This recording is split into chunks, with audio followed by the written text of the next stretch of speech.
네, 윤 전 대통령의 고위공직자 범죄수사처 체포방해 혐의 등에 대한 1심 선고공판이 오늘 열립니다. 특검은 징역 10년을 구형했는데요. 재판부는 방송사의 중계방송 신청 또한 허가해서 선고 과정이 생중계될 예정입니다. 홍정석 변호사와 이 이야기 자세하게 알아보도록 하겠습니다. 변호사님, 어서 오십시오. 안녕하세요. 오늘 윤 전 대통령의 체포방해 혐의 1심 선고가 있어요. 이게 윤 전 대통령이 받고 있는 재판 가운데 처음으로 1심 선고가 나오는 거죠? 네, 재작년이죠, 이제 12월 4일 날 이제 비상계엄 선포 이후에 재판이 계속 이어져 왔었고, 드디어 이제 첫 선고를 앞두고 있는 것으로 보시면 될 것 같습니다. 오늘 오후 2시에 형사 35부에서 이제 첫 선고를 하는데요. 통상적으로는 피고인들에 대해서 판결 선고를 먼저, 결론을 먼저 선고를 하고 판결 이유를 간단하게 얘기를 하는데, 오늘은 아마 판결 이유를 먼저 얘기하고 최종 판결 선고를 하지 않을까, 그렇게 조심스럽게 예상해 봅니다. 그 순서는 딱 정해져 있는 건 아닌 겁니까? 네, 전혀 없고요. 판사의 재량입니다.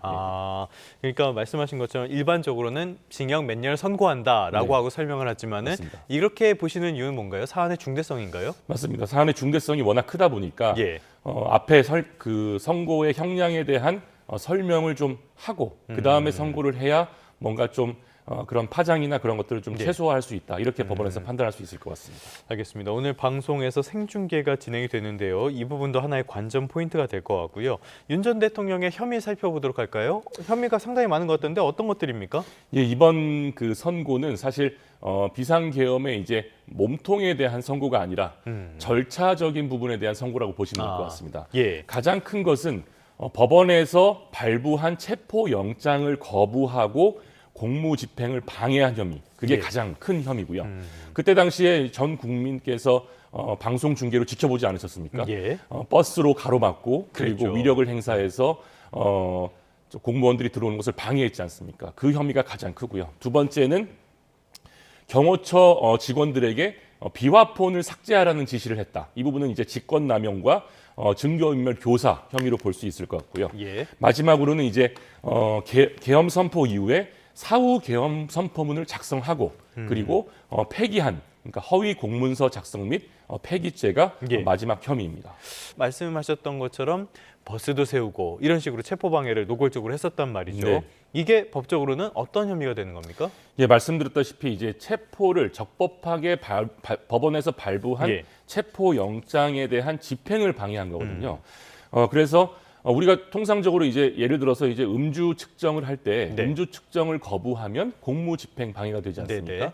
그거랑 유사한데 거기에 더불어서 당시에 경호처 직원들이 무기도 가지고 있었고 다수의 인력이 그 집행을 방해했지 않습니까? 따라서 특수가 앞에 붙어서 특수 공무 집행 방해가 되는 것이고, 그러면은 그냥 공무 집행 방해보다는 특수가 붙었을 때 형량이 더 세겠네요. 형량이 매우 중한 범죄에 해당하고요. 그리고 거기에 더불어서 경호처 직원들에게 사적인 그런 체포영장 집행을 방해할 그런 의무는 없거든요. 따라서 이 부분에 대해서도 직권남용 혐의도 같이 적용된 것으로 보입니다. 알겠습니다. 이런저런 혐의들이 있는데요. 일단은 윤 전 대통령은 대다수 혐의를 부인하고 있고요.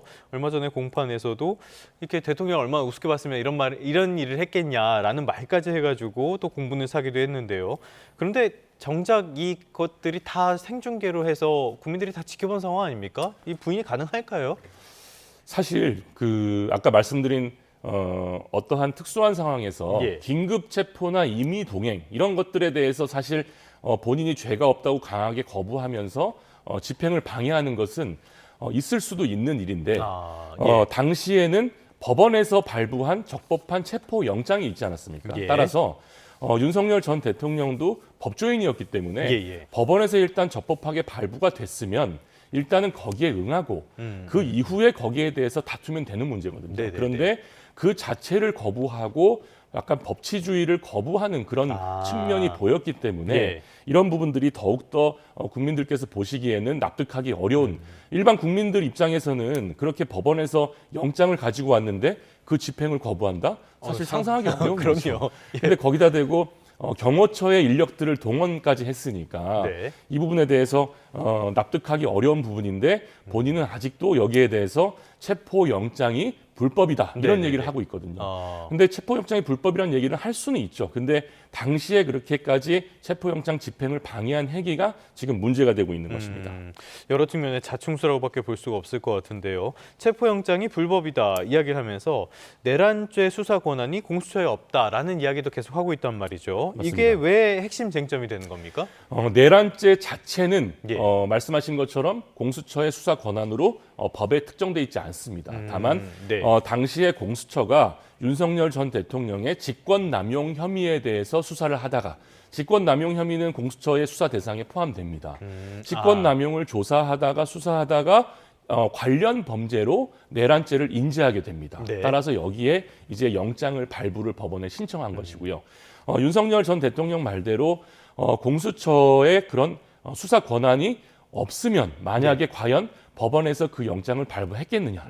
윤석열 전 대통령 입장에서는 공수처에서 그 사실을 숨기고 체포영장을 신청했다고 하지만 법원의 영장 전담 판사들이 그런 부분을 놓칠 리는 제가 볼 때 없어 보이거든요. 따라서 그 내용도 지금 본인의 어떠한 억울한 심정을 얘기하기 위한 하나의 논리일 뿐이지 법적으로는 타당성이 크지 않다 이렇게 보시면 될 것 같습니다. 그렇다면 이런 변호 논리가 법원에서 받아들여질 가능성은 거의 없다 이렇게 이해하면 되는 겁니까? 예, 근데 법원에서 지금 그 관련 범죄에 대한 성격에 대해서는 이제 본안이기 때문에 어떻게 판단할지는 좀 지켜볼 필요가 있을 것 같습니다. 왜냐하면 체포영장은 일단은 임시적인 조치이지 않습니까? 따라서 그 부분에 대해서 관련 범죄에 대해서 아주 중하게 판단하지 않았을 가능성은 조금 있어 보이거든요. 따라서 지금은 본안이기 때문에 아까 말씀드린 여러 범죄 사실 중에서 체포영장 집행 방해에 대해서는 오늘 본안에서 그 관련 범죄에 대한 적법성 유무가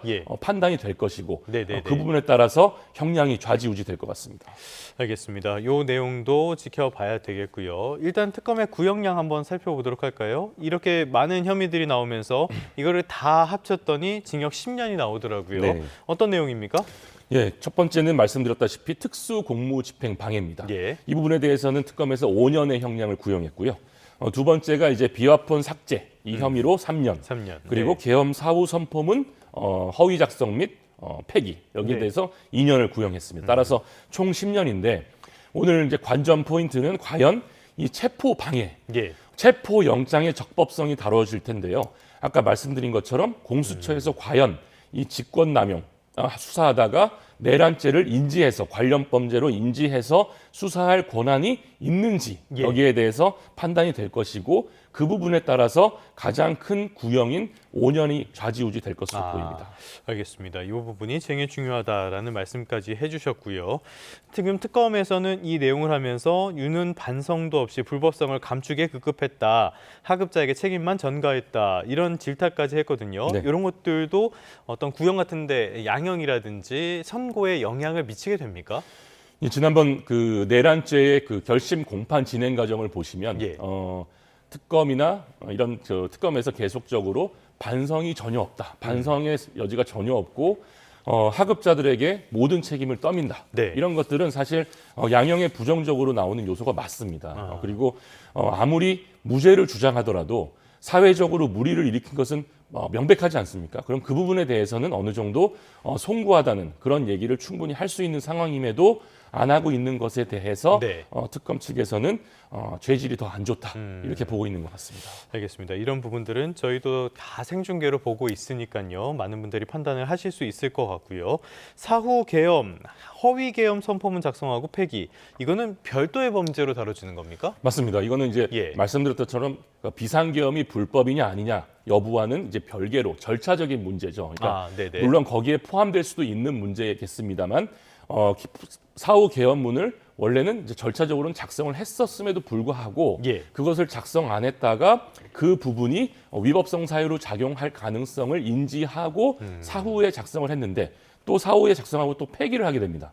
따라서 이 부분은 본안에 그러니까 비상계엄의 위법성과는 별개로 문서 작성, 국가의 문서 작성 그 의무나 권리가 있지 않습니까? 따라서 예. 이 부분에 대한 훼손이 있다. 이런 부분에 대해서 다루고 있는 것으로 보입니다.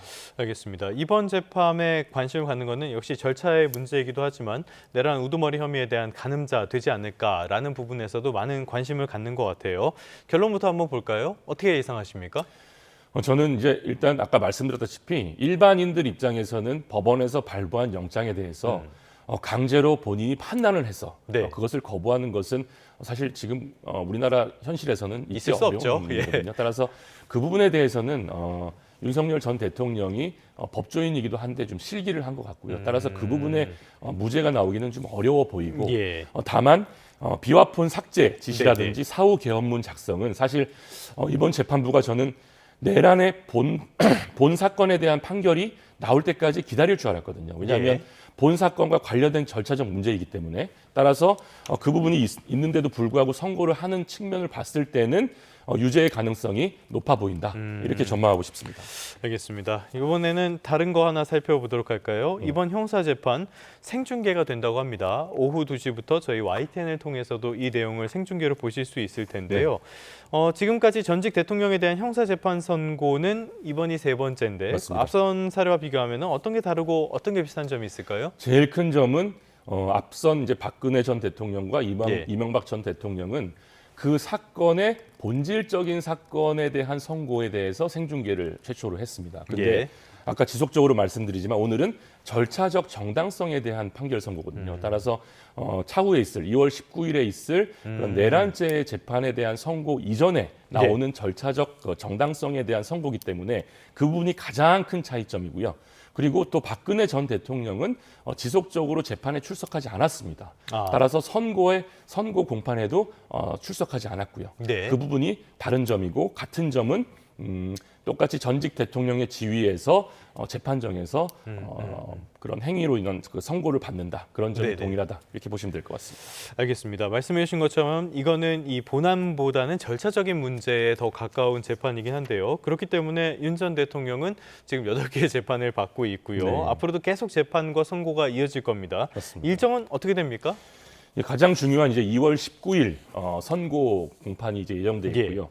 다른 재판들은 이제 초기 단계입니다. 일반 이적 저죄라든지 최상병 사건 관련된 예. 재판 그리고 특수 공무집행방해 이런 부분들은 그 명태균 관련된 것들은 이제 시작 단계에 이제 불과하기 때문에요. 예. 일단은 오늘 선고와 2월 19일 선고가 매우 중요하다고 이제 보시면 될 것 같고 나머지 재판들도 상반기 중으로 어느 정도 1심은 마무리되지 네. 않을까 그렇게 보고 있습니다.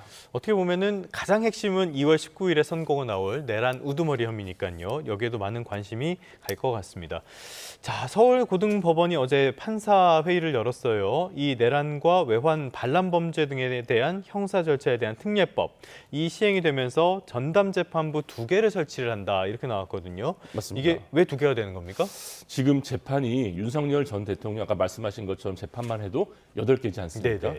그리고 관련자들의 재판 수를 고려했을 때 전담 재판부 하나로는 그 재판을 모두 진행하기가 어렵다. 예. 그리고 어제 얘기를 들어보면 일단은 우선 설치한다 2개를. 그렇다면 차후에 필요하다면 더 설치할 수도 있다. 예. 이렇게 이해가 되거든요. 따라서 재판 수나 재판의 부담감 등을 고려한 조치로 보입니다.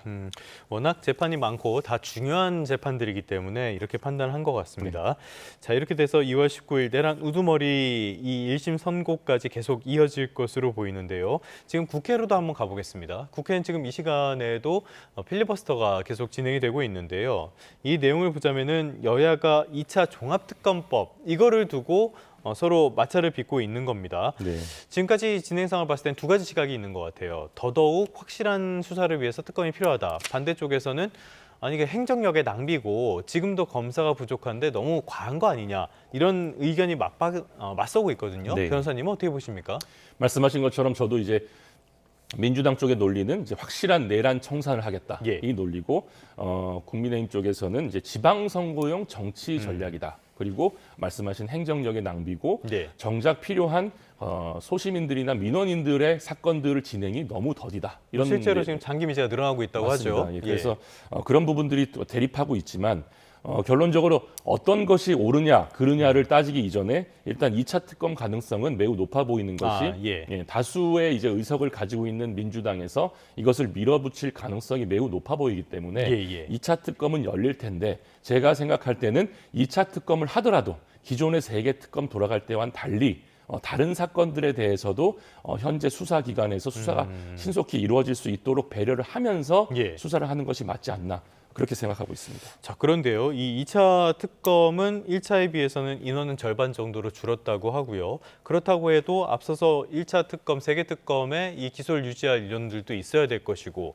이렇게 계속 특검이 이어진다면은 행정력의 부족 같은 것들은 피할 수가 없는 부분이라고 봐야 되는 거 아닙니까? 맞습니다. 말씀하신 것처럼 3개 특검이 돌아갈 때는 거의 3개 특검을 다 합치면 큰 검찰청 하나라고 이제 사람들이 얘기를 했고 실제로도 인력이 그렇게 투입이 됐습니다. 그리고 인력이 단순히 모여서 투입되는 것도 있지만 그 인력들이 각 그 검찰청에서 투입이 되는 것이기 때문에 각 검찰청에서 본인이 하고 있던 업무들이 있지 않습니까? 그것들이 진행이 되지 않고 있는 측면이 컸는데 이번에 아무리 인력이 줄어들더라도 또다시 거기에 또 주력 인물들이 파견돼서 수사를 하게 되면 일선 검찰청의 수사가 지연될 것은 어느 정도 예상이 되기 때문에 말씀드린 것처럼 그 부분에 대한 대비도 충분히 필요하다.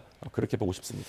알겠습니다. 이 부분에 있어서는 옹호의 목소리도 있고 비판의 목소리도 있는데요. 어떤 의도고 적절하지 부적절한지는 보시는 분들이 잘 판단하실 거라고 생각을 합니다.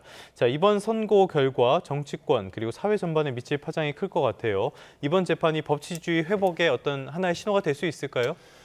당연히 신호가 될 것으로 보이고요. 저는 이번 선고와 이제 2월달 선고 계속 이어질 텐데요. 첫 번째는 이제 우리나라의 법 위에 성역은 없다. 이 부분에 대한 이제 판단이 이루어질 것으로 보이고, 저 추가적으로 이러한 선고가 이제 지금 너무 격화되고 있는 사회적 갈등을 어느 정도 봉합할 수 있을지 이 부분도 선거에 따라서 영향이 매우 많이 미칠 것으로 보이고, 그리고 또다시 전직 대통령에 대한 이러한 선고가 역사적인 기록으로 남을 것이기 때문에 이런 부분들도 가만히 된 선고기 때문에 국민분들께서 굉장히 의미를 부여해서 지켜보시면 좋을 것 같습니다. 실제로 헌법재판소에서 이 탄핵과 관련된 파면 결정이 나왔을 때 그 결정문이 굉장히 명문으로 지금 회자가 많이 되고 있잖아요. 이런 것들도 이제 법원의 판결문 자체가 사회적으로도 많은 영향을 미치는 것 같아요. 맞습니다. 법원의 판결문은 사실 법원에 가시는 우리 국민들이 많지는 않지 않습니까? 그런데 법원의 판결문이라는 것은 대법원의 판례라고 우리가 얘기를 하는데 그 부분에 따라서 사회의 그런 현상이라든지 나중에 정부의 정책이라든지 이런 것들이 많이 변하기 때문에 그 판결의 중요성은 굉장히 높다. 이렇게 보시면 될 것 같습니다. 알겠습니다. 오늘 윤석열 전 대통령에 대한 첫 번째 1심 선고 오후 2시로 예정돼 있습니다. 어떤 소식이 전해질지 생중계로 전해드리도록 하겠습니다. 지금까지 홍정석 변호사와 함께했습니다. 오늘 말씀 고맙습니다. 감사합니다.